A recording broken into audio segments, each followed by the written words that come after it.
어제 말씀에서 전도자는 헛되다는 표현을 5번이나 2절 한 절에서만 5번 사용했습니다. 모든 인생이 허무한 것이며 또 어떤 것으로도 그것을 극복할 수 없다는 것을 말하고 있습니다. 솔로몬은 평생을 살면서 모든 것을 다 누려본 사람이었죠. 그러나 인생 가운데 하나님이 없을 때 그 모든 것이 다 헛되다고 했습니다. 이렇게 하나님을 모르는 인생은 허무할 수밖에 없으며 그리스도를 통해서만 허무함을 극복할 수 있다고 했습니다. 이제 그리스도로 인하여서 하나님의 자녀가 된 우리는 인생의 목적을 바꿔야 합니다. 그래서 하나님을 기쁘시게 하고 하나님을 위해서 사는 것이 우리의 목적이 되어야 한다고 했습니다. 그것이 우리 인생을 의미 있게 만들어준다고 했죠. 오늘 본문부터는 전도서의 본론에 해당되는 부분입니다.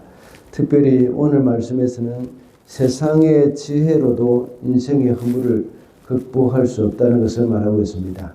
그 예로 지혜로운 전도자인 솔로몬 자신도 역시 세상의 이치를 심도 깊게 연구를 해봤지만 그것으로 인생의 허물을 극복할 수 없었다는 것을 말합니다. 그리고 지혜를 추구하는 그 과정과 지혜를 가졌지만 근심도 함께 가지게 된다는 것을 말하면서 그것도 역시 허물을 극복할 수 없다고 했습니다. 여기서 우리는 지성의 한계를 살펴볼 수가 있습니다. 첫째로 지식을 얻기 위해서는 수고가 따른다는 것입니다. 13절 말씀입니다.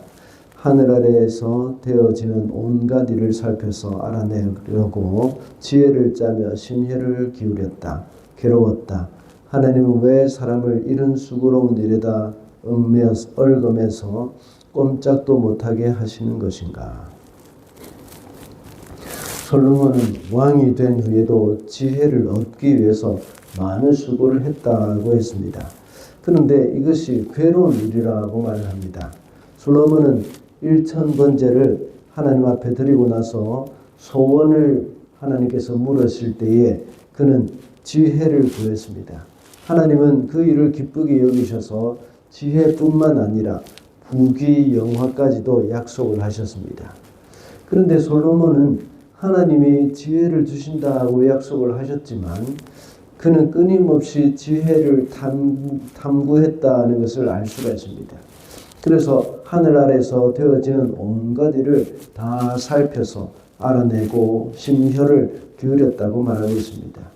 그런데 하나님이 인생에게 수고로운 일을 하게 하셨다는 말을 하고 있는 것입니다. 아담이 범죄함으로 인해서 땅이 가시와 엉겅퀴를 내고 종신토록 수고하여서 얼굴에 땀이 흘러야 이 땅의 소출을 얻을 수 있다는 말씀을 하신 적이 있습니다. 지적인 노동도 육체의 이 노동과 다르지 않다는 것을 우리가 알 수가 있죠. 인간의 지식도 역시 수고의 결과로 얻게 되는 것입니다. 하나님이 주신 노동의 축복은 죄로 말미암아 고된 일이 되었다고 했죠. 이것은 육체의 노동뿐만 아니라 정신적인 노동, 또 지적인 노동도 역시 고된 일이라는 것을 우리가 말할 수 있습니다. 사람에 따라서 다만 육체의 노동이 더 쉽게 느껴지는 그런 사람도 있고 또 지적이거나 정신적인 노동이 덜 힘들게 느껴질 뿐이지 모든 일에는 수고가 있습니다. 우리가 살아가는 동안에 모든 일에 수고가 따른다는 것이죠. 그렇다고 해서 우리가 수고를 하지 않을 수는 없습니다. 하나님은 이런 수고를 통해서 우리가 하나님을 만나게 하시고 하나님의 진리를 깨닫게 하십니다. 그뿐만 아니라 우리의 이런 수고를 통해서 하나님의 일을 하게 하십니다. 그러므로 우리는 수고를 피하려고 하지 말고 받아들여야 합니다. 솔로몬이 지혜를 얻기 위해서 심혈을 기울였다고 고백을 합니다.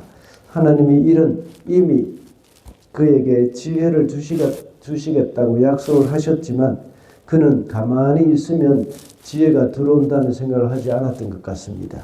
그래서 그는 심혈을 기울여서 지혜를 얻기 위해서 노력을 했습니다. 하나님께서 우리에게 주시는 것은 수고 없이 얻는 결과가 아니라 수고를 통해서 배우고 성장하는 삶이 된다는 것을 우리는 기억을 해야 하겠습니다. 그러므로 우리가 이 땅에 살아가는 동안 수고와 힘든 일에 대한 불평과 원망보다는 이 수고를 통해서 하나님이 우리를 사용하시기를 원하신다는 것을 우리는 기억을 해야 하겠습니다.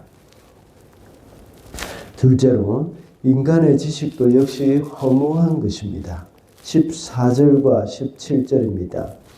세상에서 벌어지는 온갖 일을 보니 그 모두가 헛되어 바람을 잡으려는 것과 같다. 17절입니다. 나는 또 무엇이 슬기롭고 똑똑한 것인지 무엇이 얼빠지고 어리석인 것인지를 구별하려고 심려를 기울였다. 그러나 그처럼 알려고 하는 그것 또한 바람을 잡으려는 것과 같은 일임을 알게 되었다.